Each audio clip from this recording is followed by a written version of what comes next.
Mukhang sadyang isa-isa nang naglaglagan na tila kumalas at naglalabasan na magsalita ang mga nasa Senado at ang ilang personalidad para ilantad ang katotohanan laban sa kasinungalingan. At sadyang hindi na talaga mapipigilan pa. Lalabas na talaga ang buong katotohanan na siyang hahatol at mananaig sa mga kabulastugan at kasinungalingan na tila kinasasangkutan di umano ng gobyernong Agva. Matapos ang di umano'y iligal na pag-aresto sa dating Pangulo na si Rodrigo Duterte para isuko sa dayuhang hukuman at dalhin sa ICC sa The Hague, Netherlands. Di umano'y mga kandidato ni Marcos Jr. Isa-isa nang nagkalasan sa pagkasenador sa kanilang alyansang Bagong Pilipinas. Isa-isa na di umanong nagkalasan ang mga kandidato ni Marcos Jr. sa pagkasenador sa kanilang alyansang Bagong Pilipinas. Ito'y matapos ang pagtraidor di umano ni Marcos Jr. kay dating Pangulong Rodrigo Roa Duterte nang ito'y kanilang sa pilitang iparesto at pinadala sa The Hague, Netherlands para mahatulan sa dayuhang hukuman sa International Criminal Court o ICC. Ayon pa nga sa balita ay mukhang takot na di umano ang karamihan sa mga kandidato ni Marcos Jr. na madamay sa galit ng taong bayan. Kaya naman kanya-kanya na sila di umanong nagkalasan sa partido ni Marcos Jr. Kung ating matatandaan, nauna nang umalis sa Bagong Pilipinas Alyansa ang mismong kapatid ni Marcos Jr. na si Senadora Amy Marcos matapos nitong tahasang inanunsyo sa publiko pagkalas nito sa partido ng Bagong Pilipinas. Ayon pa sa kumpirmadong balita at pahayag ng Net25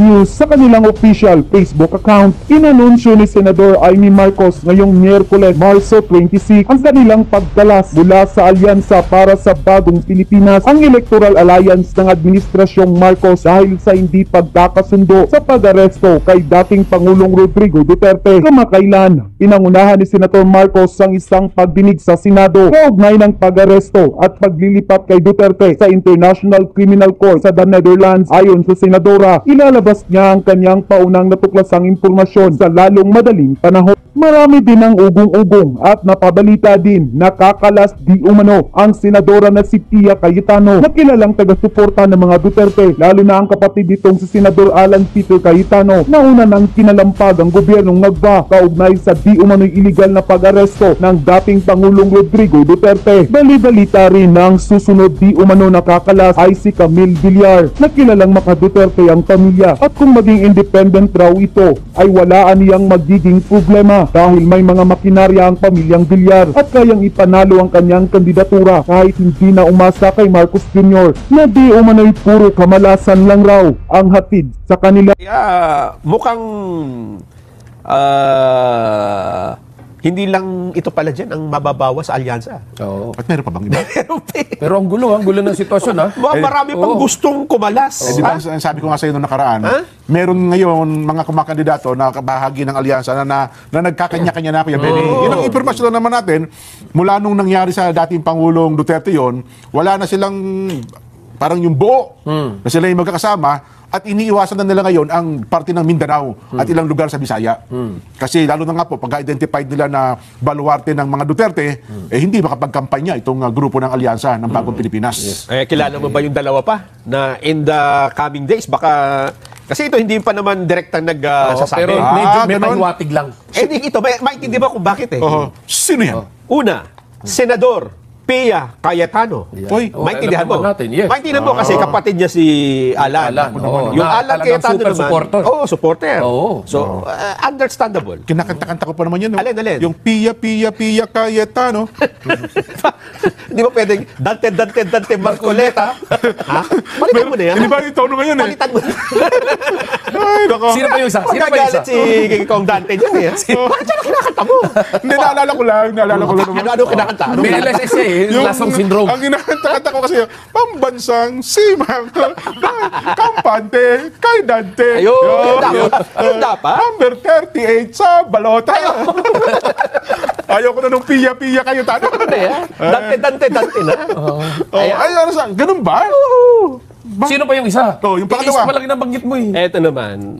Kasi ito naman, yung mga kapamilya niya, una na nagsabi na parang hindi maganda yung Hindi ginawa. maganda yung ginawa. Okay. Nag-umpisa sa tatay. Tatay, Oo. asawa, Asawa, anak. anak. Oh. Ito, anak din. Oo. Kami- Tatay, nanay, tapos yung anak. Oo. Tapos ngayon, Eto ito, na. anak din. Baka daw, ito pa naman, hindi pa naman official. Ha? Oo, hindi pa naman. Ito yung sinasabi lang ng iba. Kung baga kaya pa kunin sa Cebu de Macho yan. Ito si Congresswoman Camille Villar.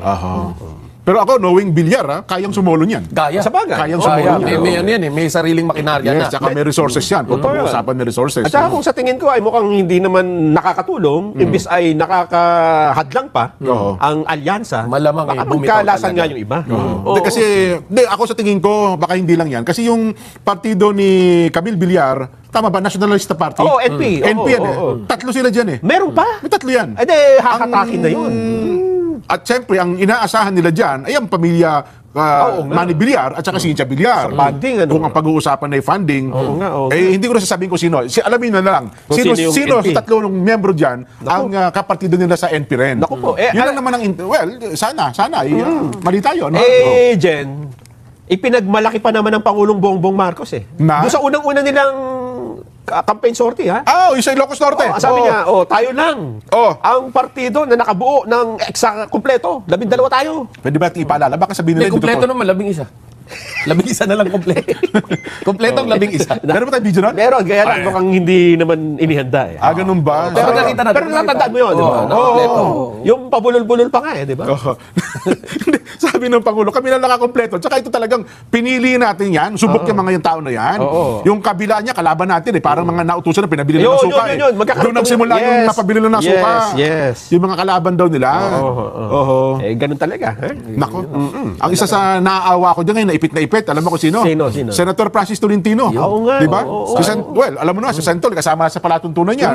Wala tayong masamang tinapay. Ngayon, ang statement niya, ang pinakahuling statement nakita kong pinost niya ay mali ang ginawa ng pagkaka-aresto kay dating Pangulong Rodrigo Duterte. Yun ang nilabas ng statement ngayon. But of course, well, huli man, no? At nandun na kasi ang dating Pangulong Rodrigo Duterte, still hindi pa rin uhuli kung kikilos yung mga tao at sasabihin ng totoo. No? Especially ito pong ating mga mababatas na tindigan kung ano man yung tama. No? Kasi bihira na ata sa ating lipunan ngayon yung tumatayo sa prinsipyo. Ayun nga. Di ba? So ngayon, unti-unti na, no? Marami kasing sa online lang, ang dami nagsasabi, bakit ngayon lang daw kumilos ang super ate? Samantala, nung nandoon sa Villamor, dapat lumabas na. At nagpakitang gilas na. Pero kasi sa tingin ko, doon sa gate na yun, kapag si super ate ang nagpumilit pumasok, hindi siya awatin ng mga sundalo at pulis doon. Di ba? At sa huli naman daw, tama yun, Kuya Bianin, sa huli naman daw, sa hearing, may dapat anya, nagsampa siya ng kaso sa mga gumawa. Kasi kung may nakikita siyang gumawa ng labag sa batas, may dapat anya, kinasuhan niya bilang chairman ng Well, hindi Senate pa yata Committee on tapos Foreign na bang Relations. hearing? Tapos na? Magpapatawag para uli. Kung Hindi. meron pa silang maibitahan. Well, dyan natin makikita na honest to goodness ba? Kasi meron tayong kilala senador na investigasyon lang eh. Oo. Matapos imbestigahan, inimbestigahan na. Oo. O yun, naimbestigahan na. Wala nang nangyari. Naimbestigahan na. Investigahan. Alam mo na yun, di ba? So, ano man na nangyari, hindi natin malaman. Nagkaarigluhan o ano, di ba? Hindi natin malaman. Pero naimbestigahan na. Ayun. Yun. So, yung pong ganyang mga mababatas, yan po yung dapat tutukan nating mamamayan. Lagi natin titingnan, ano ba yung galaw ng bawat mambabatas natin? Ito po ba'y para sa tao o para lang sa sariling kapakanan? Ayan, opo. Di ba? Ngayon ho, nakita natin na nagsalita na ho ang super ate at nakita natin kumikilos. Well, naniniwala po tayo na merong natitira pa sa dibdib ng ating super ate na paniniwalang meron ngang mali sa pag-aresto sa ating dating Pangulo. So doon po naman sa mga susunod na makikisakay na lang or totoo naman, nasa taong bayan po yan para ho i-analyze yung bawat aksyon na gagawin nila. Totoo. Yan. Ito, totoo. Nakita ko na yung post ng Senador Francis Tolentino. Sa isang panayam pala ito sa kanya, ang sabi siya, naniniwala siya na ang dating Pangulong Rodrigo Duterte dapat sa Pilipinas yung nilitis. Ayan, tama. Dito dapat sa Pilipinas, nilitis yung kanyang kaso. Sapagkat naninindigan siya na ang ICC ay wala ng jurisdiction sa ating bansa. Kaya dapat dito sa Pilipinas, nilitis ang dating Pangulong Rodrigo Duterte. Pero may tanong ako. Oo. Kung manindigan ang ICC dito sa ginawa nila, Oo. na mali naman, kanino naman tayo magsusumbong? mukhang ganun na nga nangyayari, Kuya Ben. Ako sa sitwasyong ito, nakikita natin na mukhang paninindigan na ng ICC. Hawak na nila. Maliban na lamang, kung merong mga petisyon ngayon na pauwiin ang dating Pangulong Rodrigo Duterte, kung mapagbibigyan nila yon. Hindi yun ang punto. Ang Oo. punto ko is, sakaling ang ICC ang nagmalabi sa kanyang kapangyarihan, na wala naman silang, hindi naman nila saklaw ang ating pong bansa, saan tayo magsusumbong? Kay Tulpo. Kaya tulpo. Disgrasya. Huli. Na ito Oo. Ito tinatanong mga nasa online ha, yung mga netizen. Oh. Magsalita nga kayo. Oo. Yung mga Tulpo. Anong posisyon nyo dito? Wala. Diba? Makamahirap muna kaya. Tahimik nga daw sila, muna sila tahimik sa issue na ito. Hindi, medyo ano. Kasi si Erwin nasa Alyansa. Yun pa. Di ba? Oo. At si Kuya Rapi naman, alam mo naman medyo nakikiramdam din ko yan. Ha? Yun, ang sitwasyon natin. Kaya ako, safe, pinaka-safe, no talk, no mistakes sa dyan. So, usapin na yan. So wala. Diba? Kung ako isang politiko. Tameme. Tameme So, tama muna. yung sinasabi ng mga nasa social media. Tameme. Ay, oo naman. Ay, ako talaga. aminin ko na, opo, tamemi ako sa issue na yan. Ako politiko. Ina-analyze ko pa kasi, inaaral ko pa ang sitwasyon. Ayaw ko magpakadalos-dalos dyan. Ay, nako. Buti pa itong mga OFW dyan. Ha? Sila kasi mayroon ng stand dito Ha? Ingat sila dyan. Ano? Ingat Alam niyo, yung kung mga maliliit, yan yung nakapupuwing. Yun Ang na sabi nga. ng mga OFW, lalo na dyan sa Europa, teka muna ha, total inapi nyo ang aming dating minamahal na Pangulong Digong, Okay. hindi muna kami mag-re-remit ng pera. Nako, hindi tatamaan ang ekonomiya natin yan. So, Hindi naman. nagbabanta sila ngayon. 1 week lang naman ito. 1 week. Oo. Oo. So, 1 week na no remittance? Yun ang sinabi. Pero hindi ko pa naman nakita kung talagang gagawin, di ba? Sa Europa yan, ha? Yung OFW sa Europa? Yun lang yung mga napabalita. Okay. At itinanong naman ito sa Palace Press Officer kay Attorney Claire Castro. Ito naman ang kanyang sagot. Pakinggan po natin. Attorney Claire, anong sagot mo doon sa mga OFW na hindi daw na magre-remit? Wait lang daw muna. Sabi na to, wait lang na, son, ha? Wait lang. May kausap Standby pa sa ka lang. May telepono. kausap na sa cellphone lang, ano, ha? Alam ko, meron din atang komento dyan si Senador John Enrile, no, son, eh. Kaya lang, unahin muna natin itong si Para Attorney magkaroon ng Claire. magandang konteksto, no? Oo. Kasi ito ang una nagsalita si Attorney Claire. Pero yun bang pahayag ng mga OFW, ito yung mga supporters ng Yes. dating Pangulong Duterte? Kasi may grupo sila, yung maisog OFW ata. So yun ang kanilang banta, no? Pero Kuya Benny, tayo naman ikaw naman may malawak kang kaalaman dito. Kung halimbawa, ng maraming OFW, isang linggo ang hindi nag-remit, hindi nagpadala sa Pilipinas, ano ang posibleng epekto nito sa ating bansa? Well, of course, yung hihina lalo yung pera natin. Okay? At syempre, yung deposits natin dito, bababa. Tamaan din yung stocks dyan. No? Maraming repercussion yan. No? But, of course, isa sa malaki tatamaan, hindi lang naman yung pamahalaan. Sariling mga pamilya natin dito ay tatamaan. Yung pamilya mismo. So, yan yung magiging hindi siguro magandang solusyon yan. No? Kung akong tatanungin nyo, hindi yan. Kaya dapat siguro mga OFW maghunos dili kayo. Maghunos dili kayo. Hindi lang po ang administrasyon na maapekto niya, kundi ang inyong sariling pamilya. Yes. Pero ilang araw daw ba yung nila? Babala? 1 week. 1 week. 7 araw lang? Di pagka kinapos kayo mga kababayan, ilapit lang muna kayo sa amin tatlo. Hindi. Yung mga pamilya. Sa ating milyonaryong magsasaka. Di ba? One week. Tapos pag nakita mukhang effective, sige, 1 week pa. Yun ang masakit na katotohanan. Alam mo ba? Oo. Napakatagal naman yan. Nako. Alam ko kahapon pa yung statement. Pero yun ba no? Yung statement bang yan nag-snowball, ibig sabihin kasi OFW sa Europa yan Di ba? Kung makikita mo kasi dyan yung mga OFW, talagang sila Yung pagkakaisa. Oo, Nandun. voluntarily nagpunta. Ang lalayo na pinagbulan. Oo. Gano'n na yung magtiis sila ng isang linggo. Di ba? O Ayun. kaya, siyempre, sabihin nila, paano yung pamilya yung rito? Hindi man natin alam kung nakapagpadala na nung mga nakaraan, di ba? Oo. O kaya, padala na ako ngayon kasi next week hindi na. Nako. Ano ba, wala pa ba? Tuloy lang daw. Ang sabi naman ni Enrile, eto na tayo. Sige. Iwanan na natin si Attorney Claire. Balikan natin sa Attorney Claire. Hindi mahanap Medyo Oo. mahanap. Ang sabi naman ng Presidential Legal Counsel, Juan Ponce Enrile, ops, maghunos dili kayo. Ha? Ang pinatutunggalan niya mga OFW. Oo. Okay. Oo. Ang sabi niya, ang gusto ko kasi yung actual na kung ano sinabi, di ba? Oo. Kasi baka magkamali tayo nung ano Direct sinabi. quote. Oo. Magiging fake news pa tayo. At maraming nagkakamali dyan, ha? Meron ba tayong boss yata ni JP Walang boses yan. Kasi wala post ba? lang ito. Post lang ba?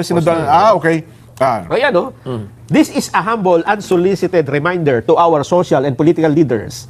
Whoever advised Filipino OFWs to suspend the remittance of their earnings abroad to the country, ang sunto ko yun, sino man ang nagpayo Yun. sa mga Pilipino na nasa ibayong dagat na suspindihin, Yun. hindi mag-remit, Oo. hindi magpadala, Oo. na kinikita sa Pilipinas ay should think many times about the adverse consequences of that advice to our OFWs. Pag-isipan nyo mabuti yan. Oo. As I said before, for every action, there is always a possible counteraction. Oo. If such an advice is followed by some OFWs, what will happen? Should Congress, for instance, retaliates and cancel or also suspend the tax privileges of the OFWs that follow the advice? Nako. The Para mas mabigat ata yung payo ni Manong Johnny. The OFWs are income tax free on their earnings abroad. They do not pay travel taxes. They do not pay airport fees. They are exempt from documentary stamp taxes on their remittances. And they are also exempt from filing income tax returns. Eh, dyan, ako naman, di ba? Kung katarungan ng pag-iisipan mo, doon sa ibang bansa niya, di ba? Totoo. Doon niya pinagpaguran, at ang alam ko, nagpapal din silang tax doon, sisingilin mo muna ng buwis yung OFW na nasa ibang dagat. Parang double unfair taxation. Naman, di ba? Unfair naman yan, Manong Enrile. In addition, they have to have passport to be able to work as OFW. Congress granted these privileges to them by laws enacted by it. I earnestly suggest to our OFW to study carefully that advice to them before they get burned by it. Nako. Pa? Alam mo, dito sa naging pahayag na ito ng ating kagalang-galang na dating senador, Juan Ponce Enrile, well, I don't think maganda na salubungin natin ng init ng ulo, yung init din ng ulo ng ating mga kababayan. Na alam naman natin na nagbabanat ng kanilang buto sa ibayong dagat, pero yan po yung mga homesick. Kung kaya't yung mga nagiging reaksyon ng mga yan ay bunsod yan nung sama ng loob, hirap ng kanila dinaranas doon sa ibayong dagat para sa kanilang pamilya rito. Hindi ho siguro karapat-dapat na pagbantaan natin sila at sabihin niya mga bagay na yan dahil yan po ay magdudulot lamang ng mas mainit na galit ng ating mga OFWs. Parang yung babala ng OFW, kinontra din niya, no? Ako sana kung sinabi niya to ni Senador, pag-isipan niyo mabuti yan kung ano magiging epekto sa inyo at sa ating bansa, period. Mas maganda pa sana, no? Pero yung ganyang inano niya, sumaklit ka rin. yes. Di ba? Na para bang iilan na lang ang matalinong tao sa mundong ito. Parang ganun yung dating nito na sagot niya. Hindi lang yun, Jen. Sasabihin na rin natin na parang naghahalucinate si Enrile Ganun ba? na kaya niyang kontrolado niya ang Senado at ang House of Representatives. Ba? Kinontra siya.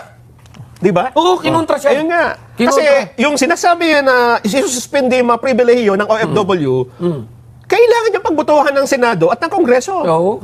Baka akala ni Enrile siya pa ang Senate President ngayon. Eh, sino bang Senate President ngayon? Senate President Cheese Escudero. Hindi siya ang tanongin natin. May salita ba siya? Eh, Nag-comment ba siya? Nag-react siya doon sa statement Senate ni Manong Johnny? President. Sabi daw ni Enrile, tanggalan niyo daw ng privileges yung mga OFW na di magre-remit. Tax privilege yan, no? Oo. Eto ang sabi ni Enrile ngayon. Okay. Ang sabi ni Enrile, Sabi ni Cheese, sagot ni Cheese. ang sabi ni Enrile, sige nga, pakikinggan kita, Cheese Escudero, anong maipapayo mo sa akin? Sige. Okay. Pakinggan natin. Sabi kasi ni Enrile, oo nga, no, hindi na nga pala ako ang Senate President. At saka, Ikaw na pala. At saka, hindi rin ako ang Defense Secretary. Hindi na rin si Marcos Senior Presidente. So, hindi na kami, Junior na pala hindi na pala kayo. kami nakakontrol ngayon sa Kongreso kung ano sabihin namin yun ang Hindi na gagawin. rin ako customer. At saka, matanda na nga pala ako ngayon. Naku, pasensya na ako malilimutin na Pakinggan natin si Senate President Cheese Escudero. Ang sabi po ni Cheese, may shot si Cheese? Meron. Pinaghandaan ko yan. Meron. Pakinggan Hindi natin. South Korea yan. Ano masasabi mo, Viral SP na naman Cheese? yan. Sige. Para sa akin, karapatan po nila yon, pero makakasakit yon hindi lamang sa ating ekonomiya, pero sa maraming pamilyang Pilipino na umaasa sa kanilang mga kamag-anak at mahal sa buhay para sa kanilang pang-araw-araw, lingguan at buwanang gastusin. But that is a peaceful mode of protest na hindi pinagbabawal ng batas. Kanya nga lang, siyempre, ma-apekto yun sa ekonomiya at personal na mga pangailangan ng marami sa ating kababayan. Ayun. Ito, linaw, no? Ano ba sabi? Peaceful protest. Di ba? Kung baga karapatan yan. Isang uri ng pagpapahayag. Bagay. At saka hindi siya sumang-ayon dun sa mga suggestion ni Enrile. Pero nandoon pa rin yung warning niya. Makaka-apekto man yan sa ekonomiya, maapektuhan din pamilya nyo. Tama. Di ba? Ako, kaya kung sinabi ni Manong Johnny doon sa punto na yon, ang problema siya mismo ay nagkontrababala sa mga OFWs. Parang doon naman ata tayo may disgusto. Nabanggit ba ito mga dahilan kung bakit hindi pwede yung sinasabi ni Enrile? Dun sa, Ano masabi? Ang sabi kasi ni Escudero, hindi ito maaaring gawin ng Senado ng mag-isa Hindi na sabi. Anong paliwanag nga? Sige, tuloy At mo yan. kailangang desisyon ito ng buong Kongreso. So kailangan Yes. din ng House. Ito pa, hindi rin nila maaaring gawin ang hakbang na ito Habang recess. naka-recess. Oo naman, di ba? Oho. At ikatlo, ay hindi niya ipapayong ito'y gawin. Yun. So walang kwenta pala yung So, hindi nasuportahan. Ay, tsaka bala yung mangyari. Ako naman naniniwala, alam ni Manong Johnny din yung sinabi niya. Nananakot lang. Oo, medyo... Ay, baka nakalimutan na niya na wala ng Marcelo dyan. Ayun na nga. Kasi noong Marcelo, pwedeng manakot. At saka ngayon sa social media, ang dali na po. Kasi alam ata ni Manong Johnny, baka magta-type. Hindi, pero online siya Online, Facebook nag-post. At yun na nga mga kababayan, ano na ang masasabi mo? Kung mayroon kayong hinaingat komento patungkol sa balitang ito, please comment down below. Pag-uusapan natin yan sa comment section. At kung nagustuhan nyo ang video, ay huwag kalimutang mag-like at i-share na din para mas marami pang makaalam at umabot ito sa marami sa ating mga kababayan. Maraming salamat po!